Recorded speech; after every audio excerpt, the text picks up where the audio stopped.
বড় ভাই ছোট ভাই কয় আজকে আবু জেহেলরে মারতেই হবে, কারণ প্রতিজ্ঞা করেছি দুনিয়া থেকে বিদায় করে দিব। আবু জেহেলকে মারা যায় কেমনে? ঘোড়া তো নাগল পাওয়া যায় না, কারণ ঘোড়ার নিচে আসি। ছোট ভাই যুক্তি দেয়, বড় ভাইয়ের কাজ করো, ঘোড়ার পা কেটে দাও, ঘোড়ার পায়ের মধ্যে কোপ দাও, দেখবে ঘোড়া পড়ে যাবে, আবু জেহেলকে মারা বড় সহজ হয়ে যাবে। জোরে বলো আল্লাহু আকবার। ঘোড়ার পায়ের মধ্যে কোপ দিলেন ছোট ভাই এক পায়ে, বড় ভাই এক পায়ে যখন কোপ দিছে ঘোড়া জমিনের মধ্যে পড়ে গেছে, আবু জেহেলও পড়ে গেছে। আবু জেহেলের দাড়ি লম্বা, দাড়ি মুবারক, মুসলমান মুবারক বললে বেয়াদবি হবে। এরে মুসলমান শোনো, আজকে অসংখ্য দুশমনের রাসূল দাড়ি টুপি জুব্বা মাথায় দিয়া আমার নবীকে নিয়ে কটূক্ত করে, সাহাবীদেরকে নিয়ে কটূক্ত করে। এমনও কিছু মুনাফিকের দল আছে, আল্লাহ কমিনান নাস, মানুষের মধ্যে মায়াকুল, তারা বলবে আমান্নাত ঈমান আনছে বিল্লাহি আল্লাহর প্রতি, অবিলা অবিলা কিরা কিরাতের প্রতি বিশ্বাস স্থাপন করেছে। অমাহুম বিমুমিনিন।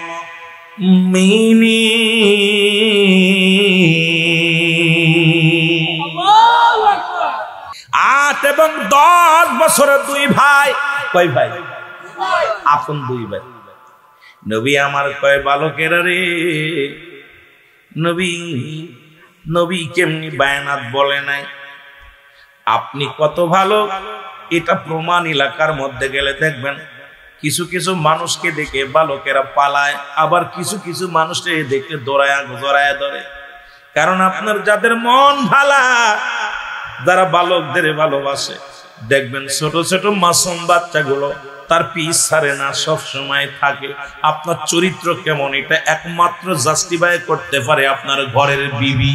আপনার ব্যবহার কেমন এটা জাস্টিফাই করতে পারে আপনার কাজের মানুষ।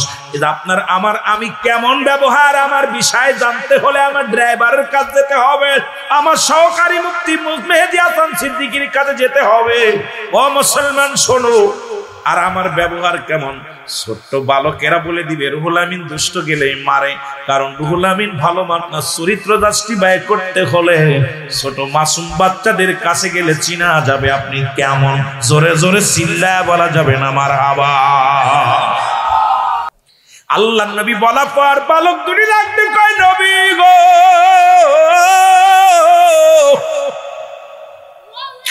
আপনার উত্তম মা নাই, আপনার উত্তম বাবা নাই, এই দুনিয়ার মধ্যে আমাদেরও বাবা নাই। দুই বালক চোখের পানি ছেড়ে কান্দার বলে, নবী গো এই পৃথিবীর মধ্যে আমাদের বাবা নাই রে, আপনাকে দেখে নতুন মনে হলো, আপনাকে দেখে প্রাণটা জুড়াইলাম, আপনাকে দেখে মনটা শান্তি পেলাম। নবী গো আপনি কিসের জন্য আসছেন মদিনায়?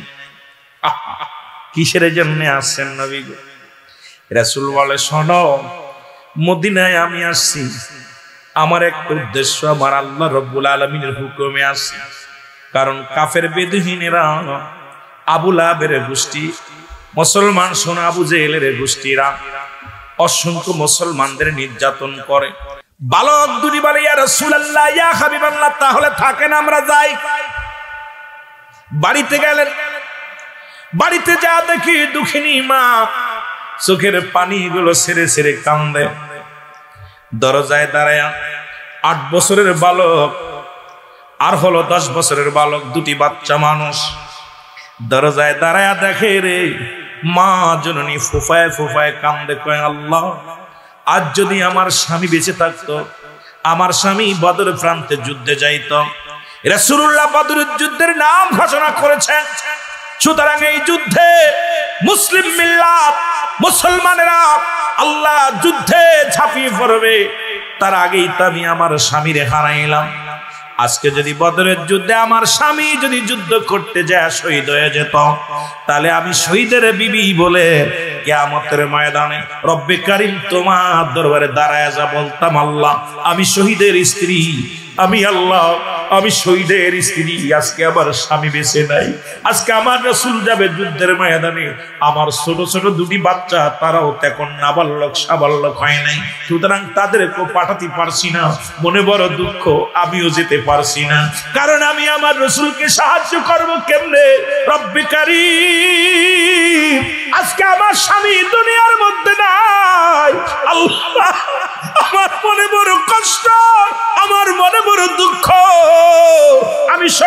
নবী হতে পারলাম না। জোরে জোরে চিল্লা বলা যাবে না মারহাবা। আবু জাহেলের সৈন্যের সংখ্যা বেশি, আবু জাহেলের জনবল বেশি, আবু জাহেলের ক্ষমতা বেশি।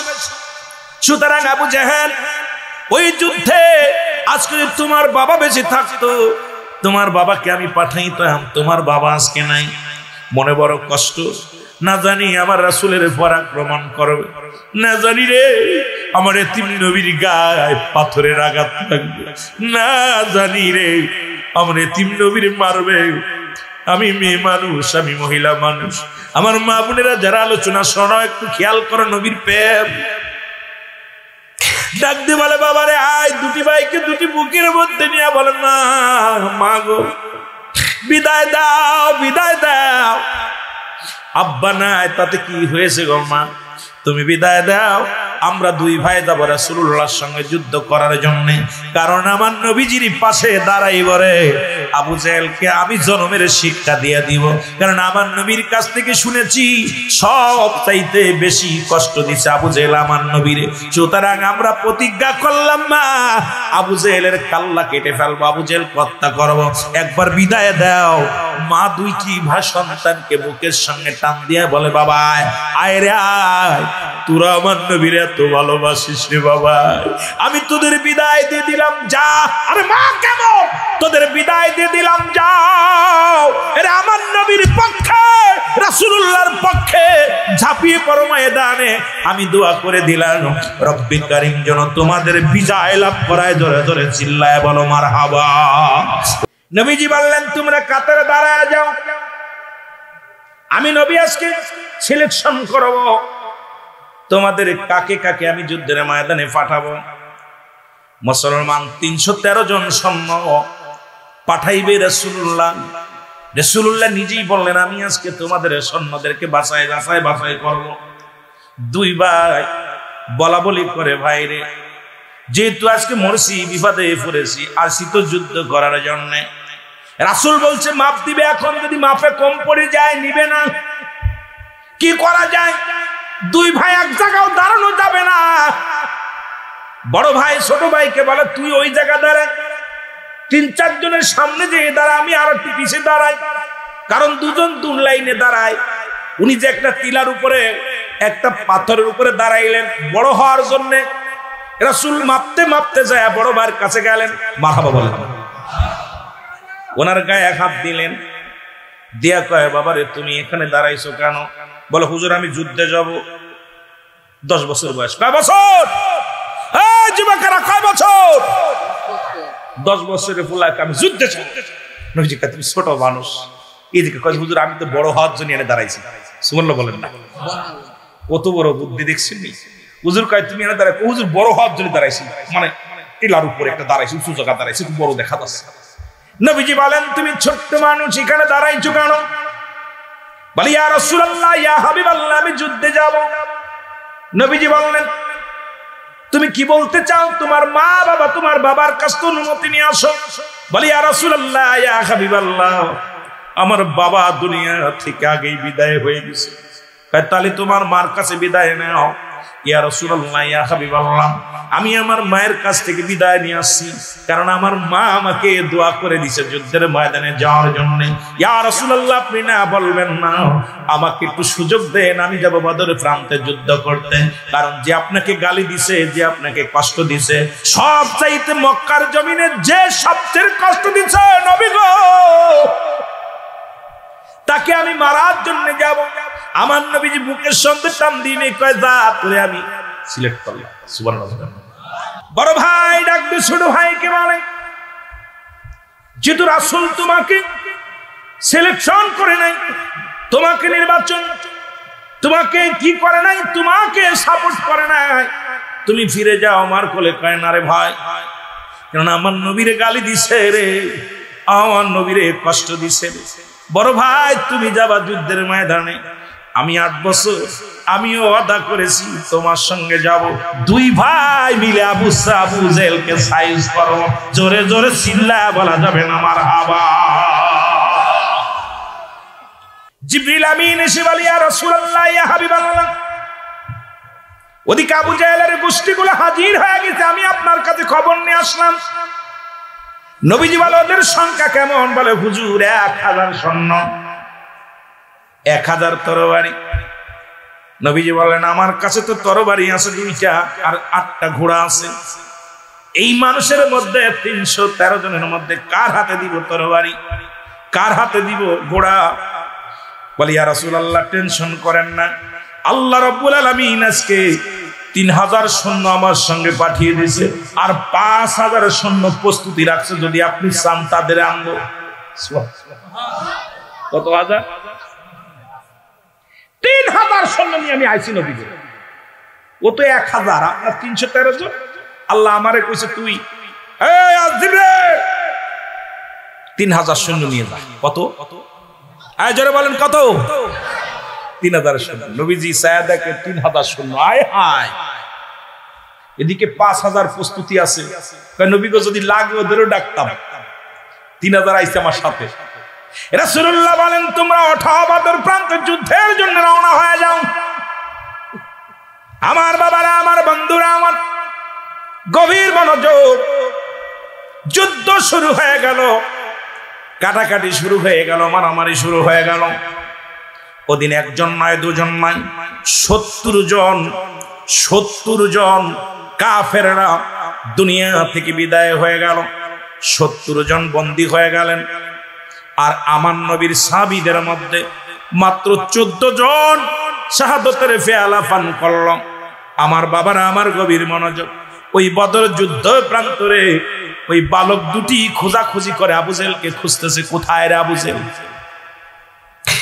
মুসলমান শোনো, এদিকে আবু জেহেল সামনে, আর আকরামা ওর বড় ছেলে ও পাশে ঘোড়ার উপরে দাঁড়িয়ে আছে। আবু জেহেল ঘোড়ার উপরে দাঁড়িয়ে আছে। দূর থেকে ডাকতে বলে আমার ভাইয়েরা আবু জেহেলকে। কয় উইজা আবু জেহেল, 2 ভাই চলে গেছে তরবারি নিয়ে, যায় এখন নাগল পায় না, কাটবে কেমনে, ধরবে কেমনে? ছোট্ট মানুষ, এ তো হাঁটুর নিচেই পড়ে আছে, 8 বছর 10 বছরের পড়া। আবু জেহেলকে দুনিয়া থেকে বিদায় করে দেওয়া হলো। এদিকে আবু জেহেলের ছেলে আকরামা এসে পিছন থেকে ছোট ভাইয়ের হাতের মধ্যে কোপ লাগিয়ে দিলেন। এক হাত কেটে গেল। মুসলমান শোনো, হাতটা কেটে গেল, হাতে রকম ঝুলে আছে। ছোট ভাই, এই হাতটা যুদ্ধ করতে কষ্ট হবে, বেশি ব্যাঘাত ঘটাবে। পায়ের নিচে দিয়ে টান দিয়ে হাতটা ছিঁড়ে ফেলে দিয়ে বলে ইয়া রাসূলুল্লাহ, ইয়া হাবিবাল্লাহ, কারণ আমরা জীবনের মায়া করি না, কারণ এই জীবনে জান মালের চাইতে আপনাকে অধিক ভালোবাসি। ইয়া রাসূলুল্লাহ, ইয়া হাবিবাল্লাহ, কারণ হাতের প্রয়োজন না, যে হাত আমাকে বিরক্ত করে। নিজের হাতটা টানতে ফেলে দিয়া এক হাতে যুদ্ধের ময়দানে মাসুম বাচ্চা দুটে মুসলমান দুনিয়ার মা ছেড়ে চিরতরে বিদায় হয়ে গেছে, শুধু আমার রাসূলকে ভালোবেসে। 8 বছরের ছেলেরা, এই মুসলমান 10 বছরের বালকেরা রাসূলকে জানের চাইতে বেশি ভালোবেসেছে। আজকে মাহফিলে আমার বাজানেরা যারা আসছে, এই আমার তোদেরকে ধন্যবাদ জানাই। আজকে ঘুমকে হারাম করে যারা আজকে এই ময়দানে বসে আছো, আল্লাহ ও আমার আল্লাহ, ওই বদর প্রান্ত থেকে আমাদের শিক্ষা হয়, যেখান থেকে আমাদের শিক্ষা হয়। ওদিন বিজয়ের যুদ্ধ, ওদিন মুসলমান 313 জন নিয়ে বিজয় লাভ করেছিল, কারণ খোদাই শক্তি ছিল। এখনো সেই 313 জন সাহাবীর দরকার। হাজার হাজার লক্ষ লক্ষ মুসলমান থাকতে আজকে পৃথিবীর মধ্যে মুসলমান মার খায়, মুসলমান নির্যাতিত হয়, মুসলমান কষ্টে থাকে। মুসলমান যুবক, সেই 313 জনের মতো সৈনিক আমাদের দরকার। সেদিন রাসূল 14 জন সাহাবীদের হারায়া রাসূল চোখের পানি ছেড়ে কেঁদেছিল, আল্লাহ এই বদর প্রান্তে আজকে মুসলিম মিল্লাতের বিজয়, আর বিজয়ের জন্য সাক্ষী হয়ে থাকলো 14 জন সাহাবী। আল্লাহ ওই কিয়ামতের ময়দানে যেন আমি নবীর সঙ্গে ওদের জান্নাত হয়। এই জন্য আমি আপনাদেরকে বলে যাই, আজকে জীবন জীবন নয়, এমন একটা জীবন আসবে যে দেশে গেলে মানুষের বিচার হয়, যে দেশে গেলে মানুষের হিসাব হয়, মানুষের তিনটা বিপদ। নাম্বার 1 হলো মানুষের মরণ। 1 নাম্বার কি? জোরে বলেন 1 নাম্বার কি? একটু জোরে বলা যাবে না? 1 নাম্বার কি? 2 নাম্বার কবর, 3 নাম্বার কিয়ামতের ময়দান। মানুষের সবচাইতে বড় বিপদ হলো মানুষের 1 নাম্বার মরণ। 1 নাম্বার কি? মরণ নাই কার কার? একটু হাত তোলেন। মূল আলোচনা একটা বেজে গেছে, আর বেশিক্ষণ বিরক্ত করবো না। মরণ নাই কার কার? একটু হাত তোলেন। কেউ নাই। পৃথিবীর মধ্যে 1 নাম্বার হলো মরণ। এই মরণের কথা বলতে চাইয়া আল্লামা মুফতি আমজাদ আলী সাহেব একটা কিতাব লিখলেন।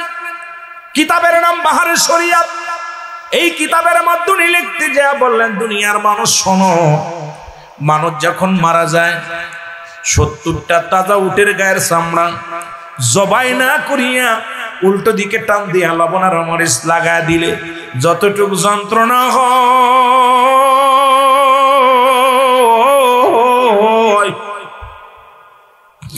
এর চাইতে 70 গুণ যন্ত্রণা হলো একটা সাধারণ মৃত্যু। এখন আমরা যারা মরণকালে পায়খানা করে দিই, মরণকালে যারা প্রস্রাব করে দিই, অনেক মানুষ মরণের সময় জিহ্বাটা বড় হয়ে যায়। কত মানুষের কাফন পরাইলাম, কত মানুষের দাফন করাইলাম, কত মানুষ মৃত্যুর পরে জিহ্বাটার ভিতরে দেওয়া যায় না। ওই মানুষগুলো মৃত্যুর পরে চোখ দুটি বন্ধ করা যায় না। হাজার চেষ্টা করে চোখ দুটি খোলা রয়েছে, বন্ধ করা যায় না রে।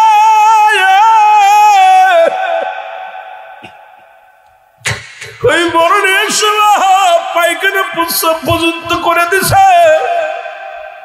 ওই মরণের সময় একটা অঙ্গ বেঁকা হয়ে গেছে।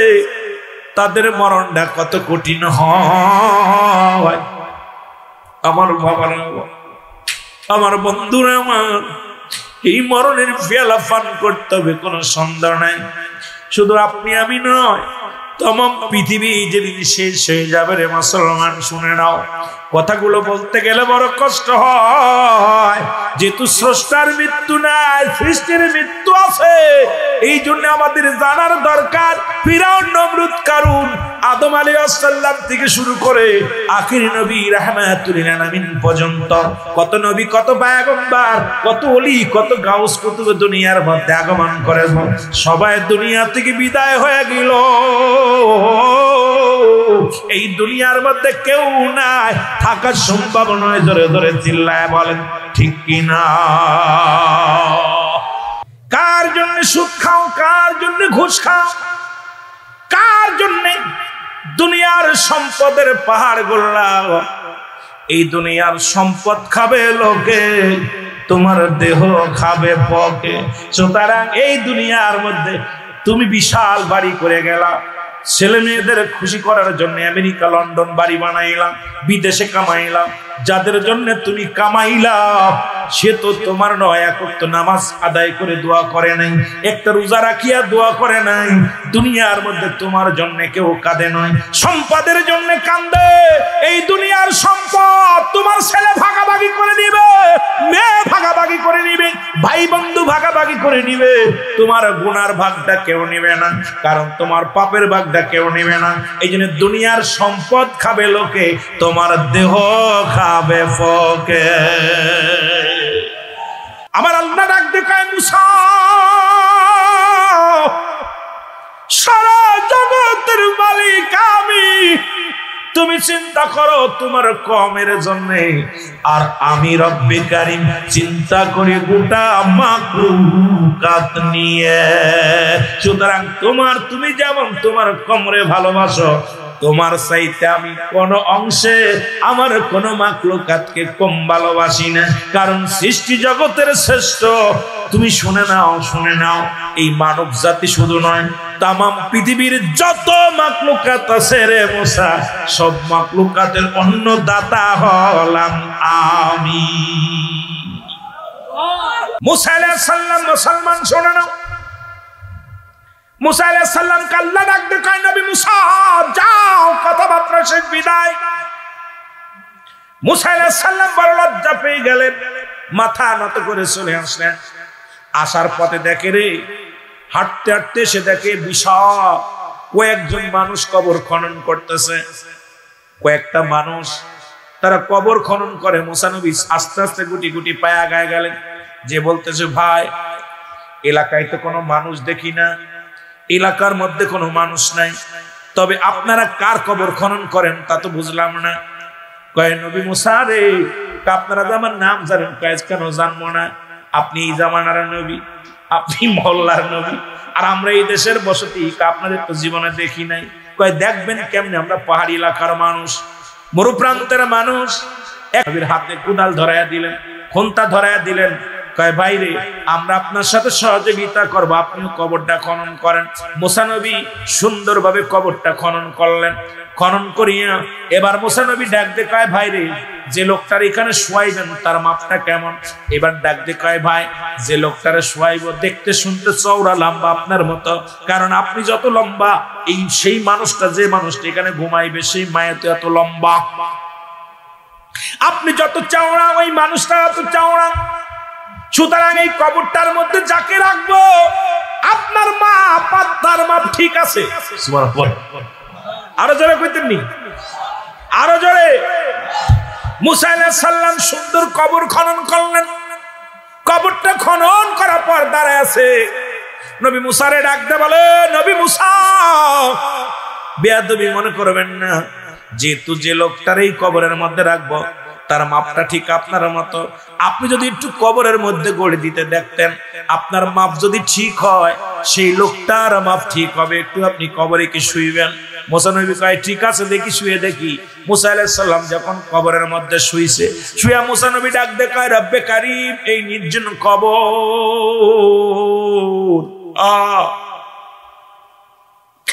মুসা নবী আফসোস করে বলে আল্লাহ, এই যখন ভিতরে শুয়ে ডাক দে বলে আল্লাহ, এই নির্জন কবর যার ভিতরে কোনো আলো নাই, যার ভিতরে কোনো বাতাস নাই, যার ভিতরে কোনো বন্ধু থাকবে না, যার ভিতরে কোনো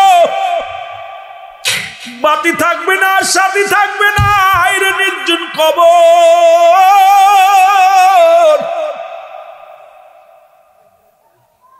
হায় রে নিষ্ঠুর কবর। আজকে কবরবাসীদের স্মরণের মাহফিল খুব খেয়াল করবেন বাবারা আমার। মুসা আলাইহিস সালাম দেখতে কয় রব্বে কারীম, যুগ যুগ যারা শুয়ে আছে কেমনে আছে? এই জায়গাটা সবার আসতে হবে রে আল্লাহ। এখানে বুঝি আমি মুসার শেষ ঠিকানা হয়ে যাবে, যে জল্পনা সেই কল্পনা। আল্লাহ কয় জিবরিল, আজরাইল রে যাও, আমার নবী মুসা আপেল পছন্দ করে, যাও জান্নাত থেকে একটা আপেল নিয়ে যাও। জান্নাত থেকে একটা আপেল নিয়ে মুসা নবীর হাতের মধ্যে দিয়া একজন ফেরেশতা কয় হুজুর এই লন, আপনি আপেল পছন্দ করেন।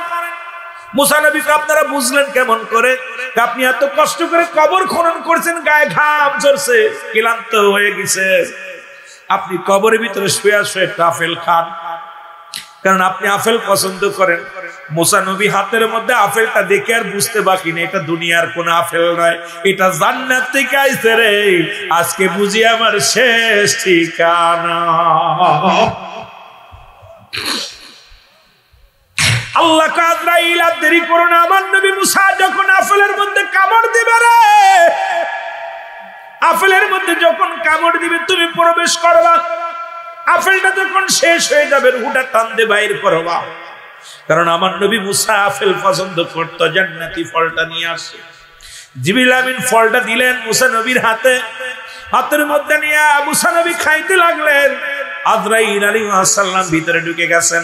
আস্তে আস্তে করে যখন আপেলটা শেষ হয়ে গেল, কবরের ভিতরে শুইয়া মুসা নবী বারবার ডাক দেয়, নিষ্ঠুর কবর রে, ও নিষ্ঠুর কবর, নিষ্ঠুর কবর রে, এর ভিতরে কেমনে থাকবে মানুষ, এর ভিতরে কেমনে থাকবে দুনিয়ার আপনজন ছাড়া, এই জায়গা একমাত্র হবে ঠিকানা রে। এই আসতে মক্কা জীবনে রাসূলুল্লাহ অনেক কষ্ট পায় গো। আবু জেহেলের লাঞ্ছনা, আবু লাহাবের লাঞ্ছনা, পৃথিবীর মধ্যে রহমাতের নবী রাহমাতুল লিল আলামিন দুনিয়ার মধ্যে কষ্ট করে জীবনে একটাই শুধু অপরাধ রাসূলুল্লাহর, সেটা হলো কালেমার দাওয়াত।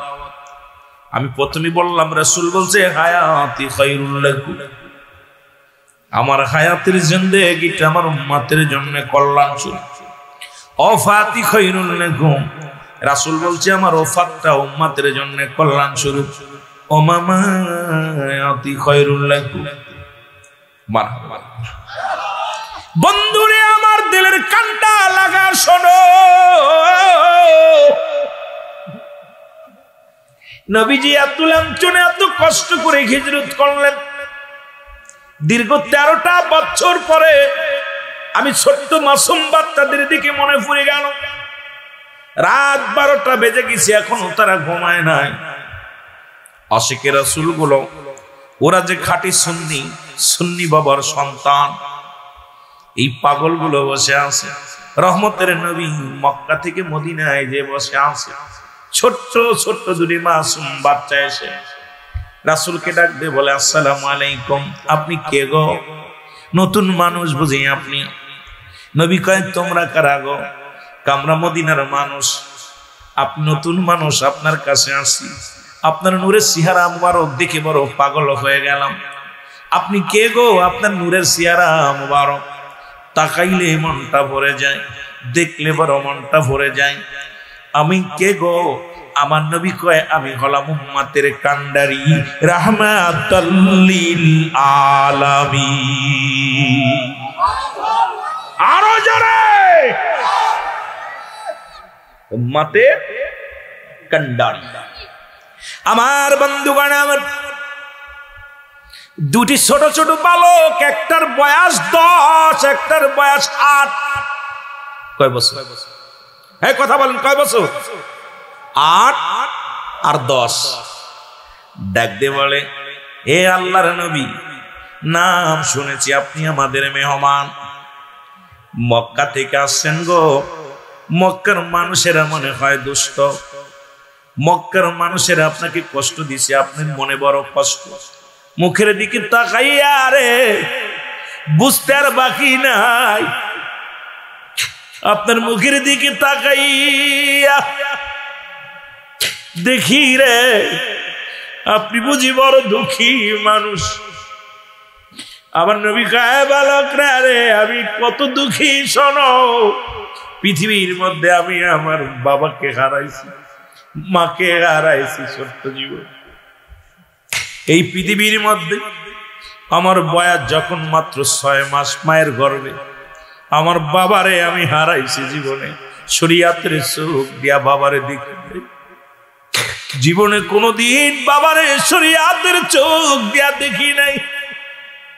6 বছর বয়স যখন আমি আমার মারে হারাইলাম রে, 6 বছর 7 মাস যখন বয়স, আদর করতো আমার দাদা জান আব্দুল মুত্তালিব, তাকে হারাইলাম। সব হারাইছি, আমি এতিম হই নাই। মাকে হারাইছি, এতিম হই নাই। বাবারে হারাইছি, আমি এতিম হই নাই। কারণ আমি উম্মতের কান্ডারি, আমার উম্মতের বুকে ধারণ করে আমি আমার রব্বে কারিমের দরবারে শুকরিয়া আদায় করে জোরে জোরে চিল্লায়া বলা যাবে না আমার হাবা। এ দুনিয়ার মুসলমান,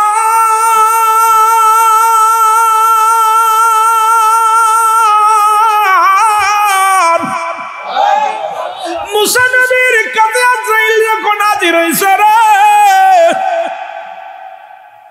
আজরাইল যখন মুসা নবীর কাছে আক্রমণ করলো, মুসা নবীর পায়ের বল চলে গেল, মুসা নবীর হাতের বল চলে গেল।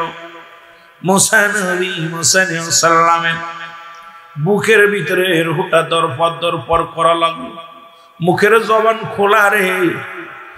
মুসা নবী ডাক দিয়ে বলে আজরাইল রে, এই নিষ্ঠুর কবর, ও আজরাইল আইসো বুঝি আমার নেওয়ার জন্য রে, আমাকে বুঝি নিয়ে যাওয়া। আজরাইল বলে আল্লাহ নবী মুসা রে, রব্বি করিম আমারে পাঠায় দিছে, এখনই আপনার বিদায় ঘন্টা বেজে যাবে। মূসা আলাইহিস সালাম ইমানের সঙ্গে দুনিয়া থেকে বিদায় হয়ে গেল। জোরে জোরে চিল্লায় বলা যাবে না মারহাবা। আমার আল্লাহ বলে যে ফেরেশতা মূসাকে উঠাও, মূসা নবীরে উঠাও, সুবহানাল্লাহ বলো, কবর থেকে উঠাও। মূসা নবীকে কবর থেকে উঠানো হলো, উঠায়া জান্নাত থেকে পানি আনো, পানি এনে গোসল করাও আমার নবী মূসারে। আরে কত ভাগ্য বাবারে, শুনে নাও। আমার নবী মূসারে আমার পাগল ছিল। আমি না আল্লাহর সঙ্গে কথা বলতো, আমার কাছে 450 বার জিবরিলে পাঠাইলাম। কতবার? 450 বার। জিবরিল আমিন রে, তুমি গিয়েছো আমি আমার নবী মূসার কাছে, আমার বন্ধুর কাছে। আমার নবী তো আমার এত ভালোবাসতো, আমার সঙ্গে দেখা শুধু কল্পনা কল্পনা, দুনিয়ার কোন প্রেম ছিল না রে, প্রেম ছিল আমি রব্বে কারিমের। সুতরাং আমি আল্লাহ খুশি হইয়া ও ফেরেশতারা যাও, জান্নাত থেকে পানি আনো, জান্নাত থেকে পোশাক আনো। আমার নবী মুসারে পরা দাও রে। জান্নাতি ফেরেশতারা আসলো, নবী মুসারে গোসল করালো, জান্নাতি পানি দিয়ে গোসল করানো হয়ে গেল। গোসল করায় যা জান্নাতি পোশাক পরায়া ফেরেশতারা দাফন করে দিলেন মুসা আলাইহিস সালামের। আজও পর্যন্ত দুনিয়ার মানুষ মুসা নবীর কবর কোন জায়গা সবাই জল্পনা কল্পনার মধ্যে করে। কেউ কেউ কল্পনা জল্পনা করে যে নবী মুসা এই পথ দিয়ে যাইতেন তোর পারে, সুতরাং এই মাঝখানে থাকতে পারে। একটা আন্দাজের পর মুসা নবীর বিশাল জায়গাটা এরিয়া করে রাখছে। সবাই বলে মুসা নবীর কবর এইটা। তবে মুসা নবীর কবর দুনিয়ার কোনো মানুষ তারে দেয় নাই, দুনিয়ার কোনো মানুষ তারে দাফন করান নাই, দুনিয়ার কোনো মানুষ দিয়া তারে কাফন পরান নাই। আল্লাহ স্বয়ং ফেরেশতা দিয়ে মুসা আলাইহিস সালামের দাফন কাফনের কাজ শেষ করেছিল। মুসা আলাইহিস সালাম নিজের কবর নিজেই খনন করেছিল, আর কবরের মধ্যে শুইয়া মুসা আফসোস করেছিল, বলতেছিল আই নিষ্ঠুর কবর রে, এই বুঝি মোর শেষ ঠিকানা। আরে এই বুঝি মোর শেষ ঠিকানা রে। আজ পর্যন্ত মুসা নবীর কবরটা নির্ধারিত কোন মানুষ নির্ধারিত করতে পারে নাই। একটা এরিয়া রাখছে, বিশাল একটা এরিয়া করে। সবাই বলে এইটাই বুঝি মুসা নবীর কবর। কারণ রব্বে কারিমের প্রেমের সঙ্গে এমন প্রেম হয়েছিল রে, এইরকম আপনার আমার একটা কবর হবে। জানি না কার নসিবে কবর আছে, কার নসিবে নাই। কে যেন আগুনে পুড়ে মারা যাব, কে যেন হাঙ্গর কুমিরে খাবে রে, কারলার জন্য দুনিয়ার পশু পাখিতে খাবে। রব্বে কারীম যেহেতু আমাদের দ্বিতীয় ঠিকানা হলো কবরে আল্লাহ, ওই কবর যেন আমাদের আশা নয়, কবরে যেন শান্তি পাই, ওই কবরে যেন আমরা সুখে থাকতে পারি। আল্লাহ এই মুর্দা গানের ইসালে সবের মাহফিলে বসে কান্দি, আল্লাহ প্রথম বিপদ আমাদের মরণ, এটা আমাদের সহজ করে দিও, যেন কালেমা পড়তে পড়তে মৃত্যুর পেয়ালা পান করতে পারি। দ্বিতীয় বিপদ কবর, ওই কবরের মধ্যে যেন আসান করে দিও আল্লাহ, জান্নাতি দরজাগুলো খুলে দিও কবরের সঙ্গে। দ্বিতীয় বিপদ হলো হাসরের ময়দান, যেদিন মুঠো হাত উপরে সূর্য উদয় হবে, মাটিগুলো পুড়ে তামা হয়ে যাবে। আল্লাহ ওই হাসরের ময়দানে দয়াল নবীর উম্মাত বলে স্বীকৃতি আল্লাহ আমাদের দিয়ে দিও, ডান হাতে আমলনামাটা দিয়ে দিও। সেদিন যেন আল্লাহ হাসরের ময়দান সব মানুষ বলবে ইয়া সালিম, ইয়া সালিম, নিরাপত্তা দাও, নিরাপত্তা দাও। আল্লাহ সেদিন যেন আমাদের তুমি আমার নবীর ছায়া পায়, সেদিন যেন তোমার আরশ মহল্লার নিচে একটু ছায়া পায়। আল্লাহ হাসরের ময়দানে বিচারের কাজ গড়ায় দাঁড়া করে লজ্জা দিও না। আল্লাহ আমরা সুন্নি জনতা নবীর প্রেমিক বলে হাসরের ময়দানে আমাদেরকে একটু দয়া করো আল্লাহ। ওই হাসরের ময়দানে রে আল্লাহ যেদিন মানুষগুলো মুসলিম বলে গলে গলে খাম ঝরবে রে, হাত হাঁটু পানির মধ্যে সাঁতার কাটবে, গলা পানির মধ্যে সাঁতার কাটবে রে। ওদিন আল্লাহ ওই কঠিন দিন হাসরের ময়দানে আল্লাহ আমাদের জন্য নাজাতের দরিয়া বানায় দিও মাহফিল খা। আজকে যারা এই মাহফিলে বসেছি রব্বি কারীম, অনেকেই আল্লাহ পীর ভক্ত মানুষ, অনেকেই আল্লাহ ওলি আল্লাহ প্রেমিক মানুষ। বলো আল্লাহ ওলি আল্লাহর খাতিরে, সিলেটির খাতিরে গো আল্লাহ, ফুলতুলি সাহেব কেবলার খাতিরে, শাহজালালের খাতিরে, শাহপরানের খাতিরে, খাজা ফরিদপুরের খাতিরে, তামাম পৃথিবীর মধ্যে মুসলমান শাহবুদ্দুবের খাতিরে, এই বদরপুরের খাতিরে রব্বি কারীম আমাদেরকে আসরের ময়দানটা আমাদের সহজ করে দিও গো আল্লাহ। ডানাত আমল নামা দিয়ে আমার নবীর সিনাইয়া, আমার নবীর চেহারা দেখাইয়া জান্নাত একমাত্র আমাদের ঠিকানা বানায়া দিও। এসেছেন যত নবী সকলের ইমাম, সালাম তোমায় গো নবী, হাজার সালাম নবী।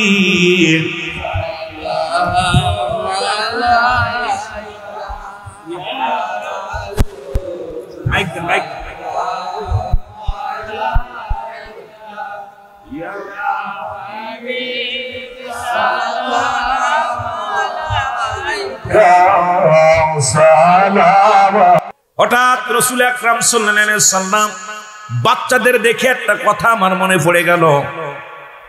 ছোট ছোট মাসুম বাচ্চা দেখে আমার কথাগুলো মনে পড়ে গেল।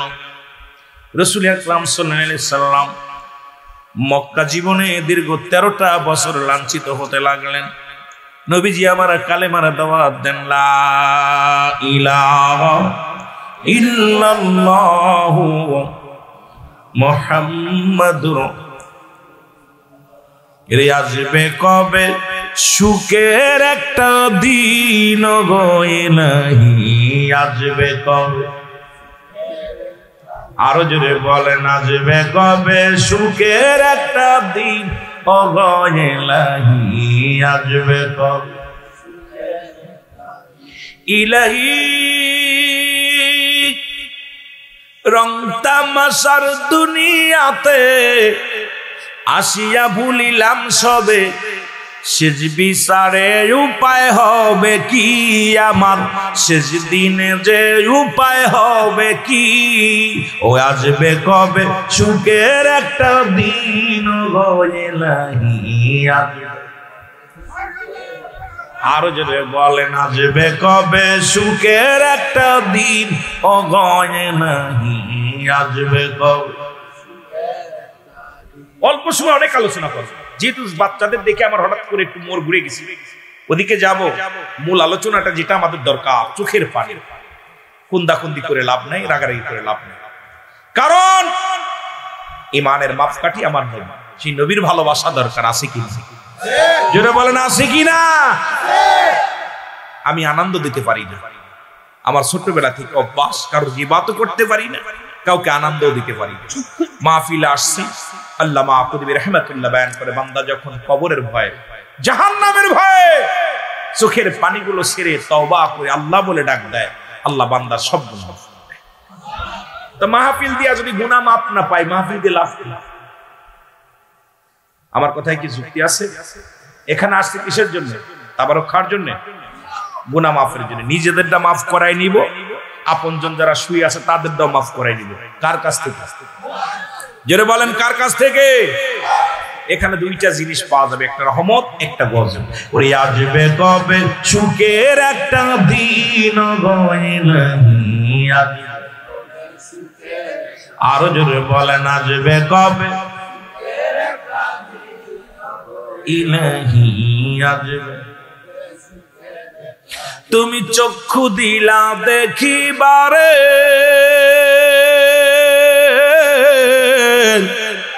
তুমি কর্ণ দিলা শুনিবারে, আবার পাও দিলা হাঁটিবারে, পাও দিলা হাঁটিবারে, অন্ধ রইলাম জিও গো ইলাহি, আসবে কবে বলো, আসবে কবে সুখ, আসবে এ দুনিয়ার মুসলমান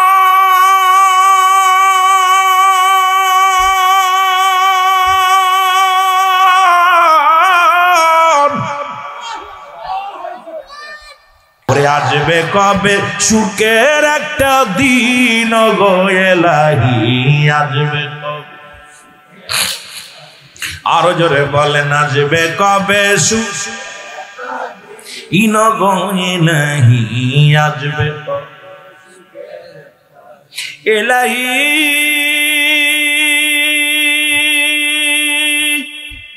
রং তামাশার দুনিয়াতে আসিয়া ভুলিলাম তবে কবরেতে উপায় হবে কি আমার কবরেতে উপায় হবে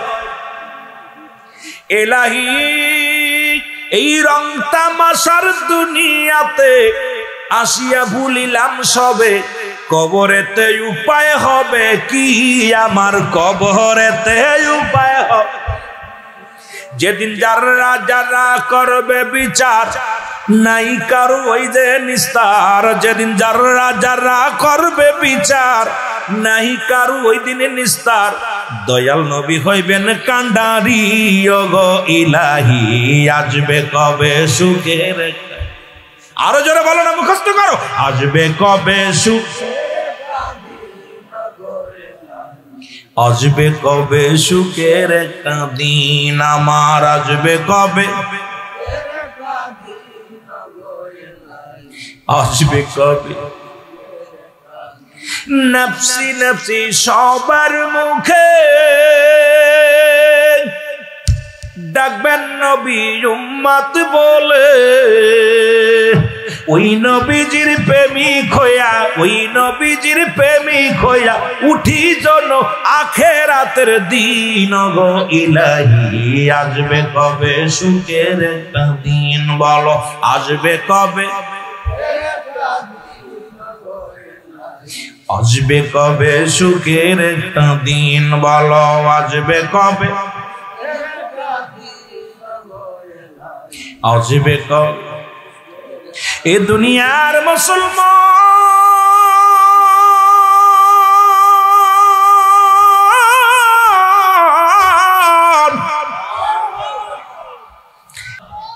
খুশি হয়ে গেছে পিছনে আর ছোট ভাই চাই দেখে বড় ভাই তো চান্স পেয়ে গেল এখন আমি কি করি নবীজি আরো কিছু সাহাবী সিলেক্ট করলেন করার পর সামনে যে দেখছি 8 বছর দাঁড়ায় আছে কে বাবা তুমি দাঁড়াইছো কে হুজুর যুদ্ধে যাবো তুমি যুদ্ধে যাবা ছোট্ট মানুষ বয়স কত কার বয়স কত জোরে বলেন কত আরে ছোট মানুষগুলো দেখা কেন যেন কথাগুলো বারবার মনে পড়তেছে বয়স কত বড়টার বয়স 10 কয় হুজুর যুদ্ধে যাব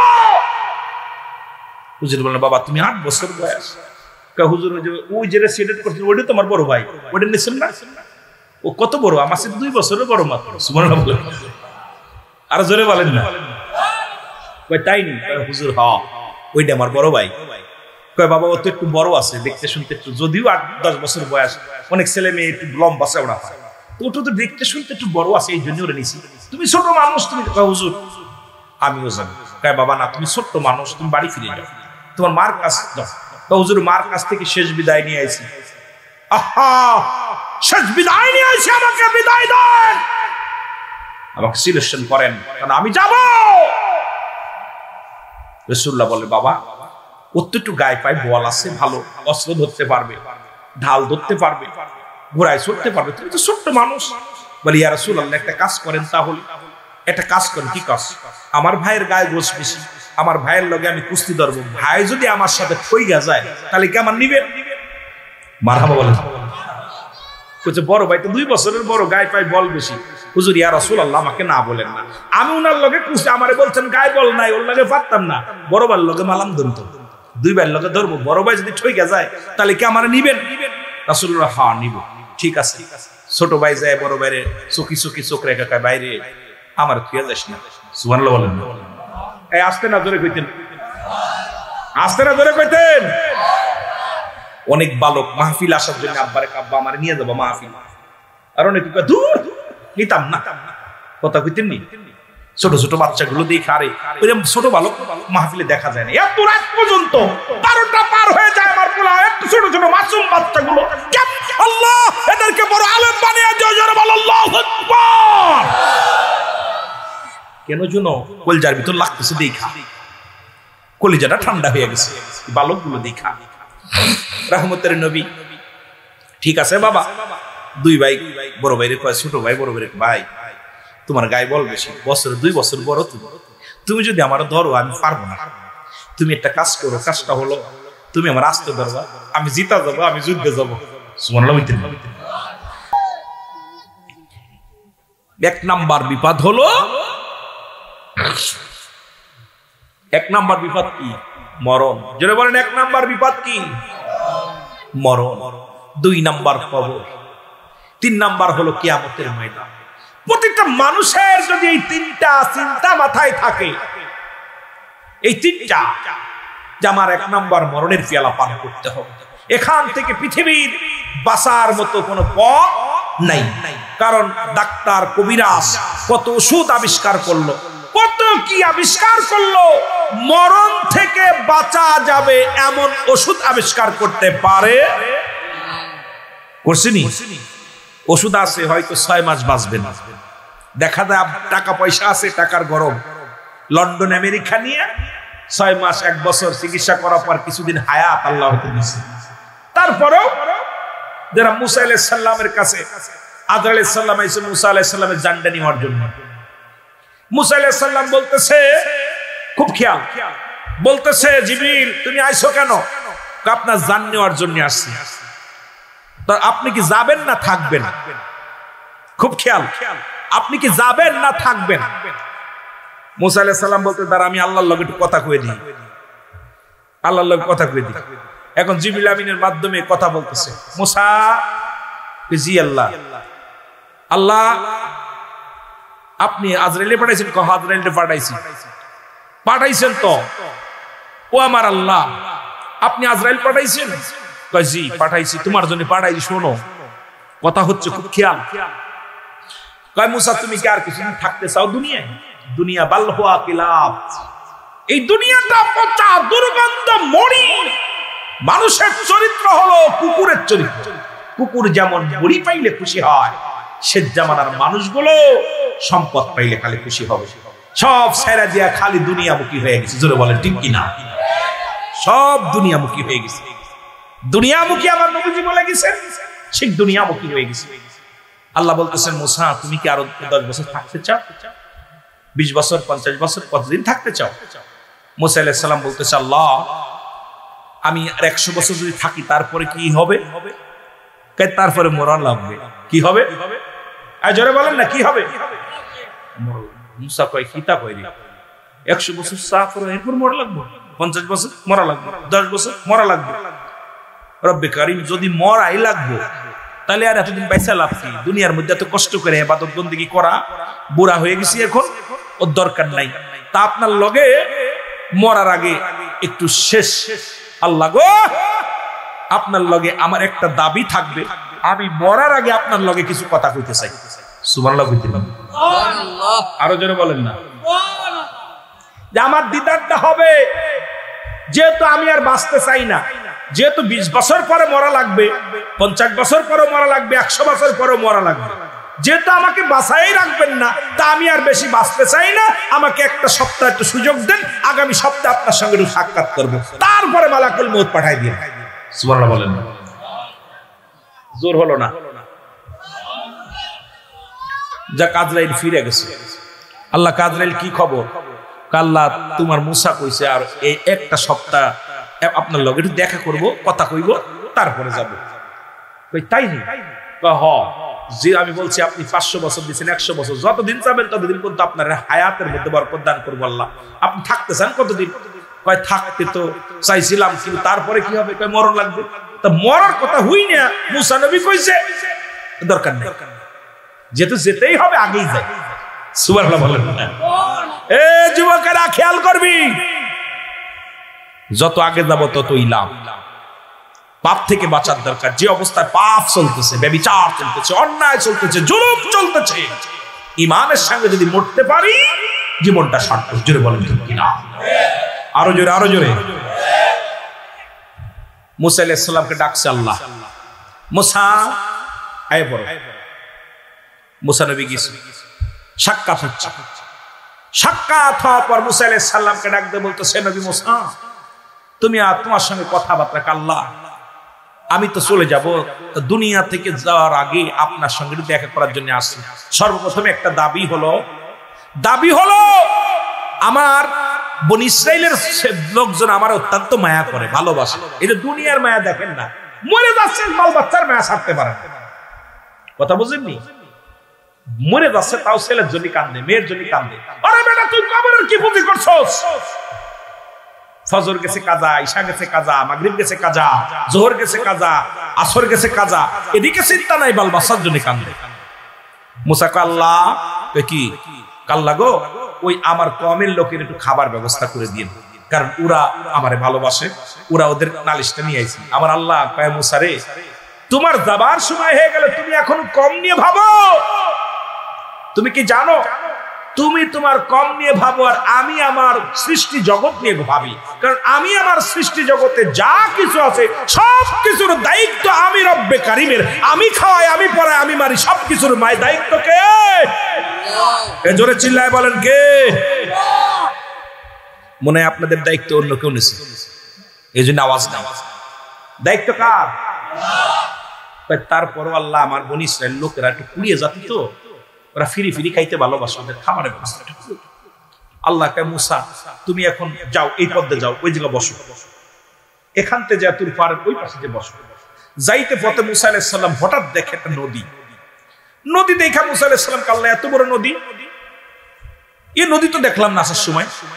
কই নদী দেখছো? তোমার হাতে কি? কয় লাঠি। কয় লাঠি দিয়া পানির মধ্যে একটা বাড়ি মারো। বাড়ি মারছে পানির ভিতরে, মারার পর ভিতর থেকে বতর একটা পাথর বেরিয়ে গেছে। পাথর দিকে মুসা আলাইহিস সালাম আরো আশ্চর্য যে কি রে, পানির ভিতরে এত বড় পাথর। পাথরটা দেখা পর বলছে মুসা, আল্লাহ পাথরে লোক কইতে, কয় দাও বাড়ি আর একটা বাড়ি মারছে। বাড়ি মারার পর এই পাথরটা যেই বাড়ি মারছে, পাথরের ভিতর থেকে একটা হরিণ বাইর হয়েছে। সুবহানাল্লাহ বলেন।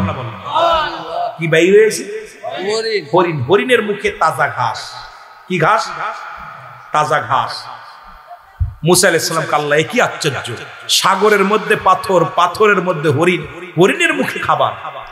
আমার আল্লাহ কয়, মুসা তুমি তোমার বনি ইসরাইল নিয়ে চিন্তা করো, তোমার কওমের লোক নিয়ে চিন্তা করো, আর আমি রব্বে কারীম সাগরের নিচে পাথর, পাথরের মধ্যে হরিণ, ওটাকেও আমি তাজা ঘাস খাওয়াই। সুতরাং সমস্ত মাখলুকাতের রব হলো আমি। সুতরাং আমি স্রষ্টা, তুমি সৃষ্টি, তোমার দায়িত্ব আমার, আমি খাওয়াই, আমি পড়াই, আমি বাঁচাই। জোরে বলে মারহাবা।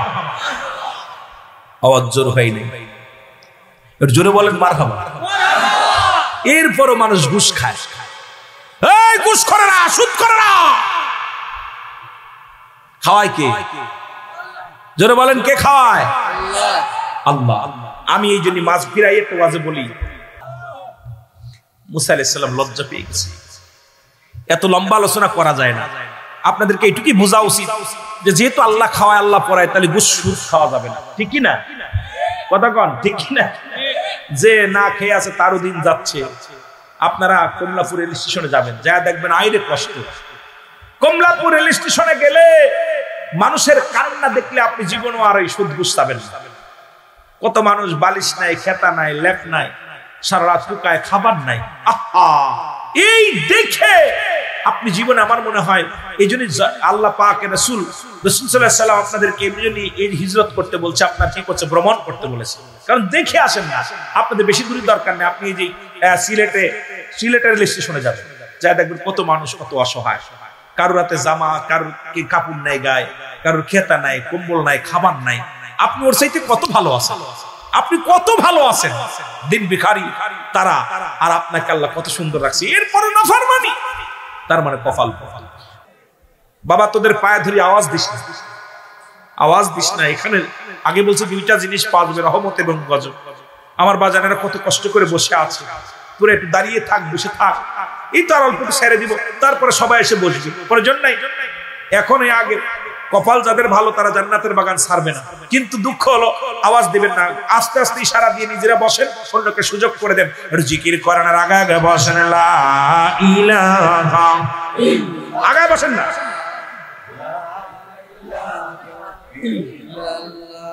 আরে লা ইলাহা ইল্লাল্লাহ আরো জোরে লা ইলাহা আরো জোরে লা ইলাহা এর নাই কোন মাবুদ আল্লাহ ছাড়া বলো নাই কোন মাবুদ এর লা ইলাহা ইল্লাল্লাহ বলো লা ইলাহা জবান খোলে লা ইলাহা এই অনেক জায়গা সামনে আছে লা ইলাহা এই আসমান সুন্দর জমিন সুন্দর আসমান সুন্দর জমিন সুন্দর আরো সুন্দর গাছপালা এর সে সুন্দর এই জগতে আমার নবী কামলিওয়ালা লা ইলাহা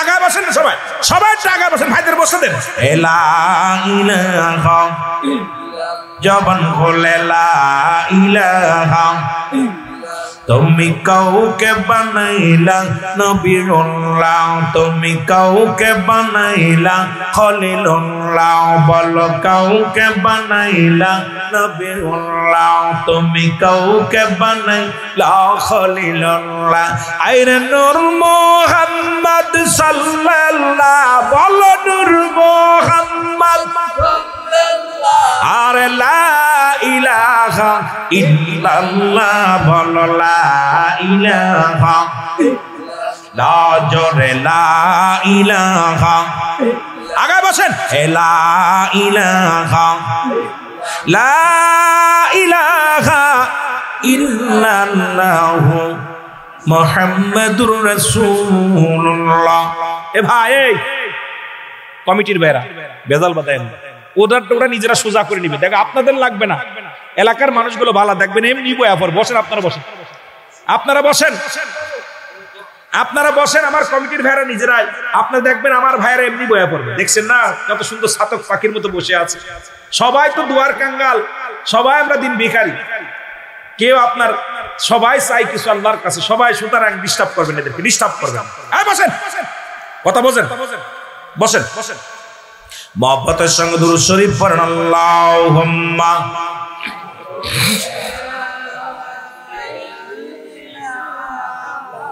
মাওলানা মুহাম্মাদ সাইয়্যিদিনা